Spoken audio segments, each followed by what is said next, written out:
जूनागढ़ के bus depot से ये दृश्य सामने आ रहे हैं, जहां पर गंदगी ही गंदगी साफ नजर आ रही है। वैसे इस वक्त बारिश का मौसम चल रहा है, जगह जगह पर पानी भर जाता है, जल जनित और मच्छर जनित बीमारियां बढ़ती जाती है। ऐसे में जूनागढ़ के बस डेपो में ये जो गंदगी के ढेर है, वो बीमारियों में और इजाफा कर सकते हैं। वहाँ पर जगह जगह पर गड्ढे पड़े हुए हैं, जिसमें पानी भरा रहता है और उससे मच्छर बढ़ रहे हैं।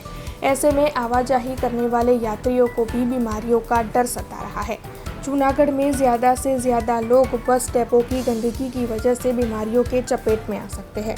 तब इस मामले के मद्देनज़र जूनागढ़ की जानी मानी संस्था के कार्यकर भावेश भाई की ओर से चिंता प्रकट की गई है और यहाँ से जल्द गंदगी की सफाई करवाने की मांग भी उनकी ओर से साझा की जा रही है। विश्वનું નિવાસસ્થાન એવી પવિત્ર ભૂમિ ગંદકીના ગંજથી આખી બદતર હાલતમાં થઈ રહી છે।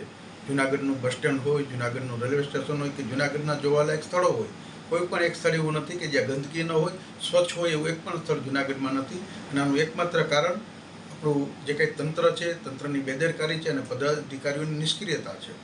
આજે બસ સ્ટેન્ડની અંદર આવતા પ્રવાસીઓ એટલી બધી હાડમારી ભોગવી રહ્યા છે કે એની કોઈ સીમા નથી। રોગચાળો ગમે એ ઘડીએ ફાટી પડવાનો છે, કારણ કે એટલી બધા મચ્છર, એટલી બધી ગંદકી, એની કોઈ सीमा के एनी कोई बात करवी અત્યારે અસ્થાને છે। हमसे जुड़े रहने के लिए हमारे YouTube चैनल को सब्सक्राइब करें और नई वीडियो की नोटिफिकेशन के लिए बेल आइकॉन को दबाएं।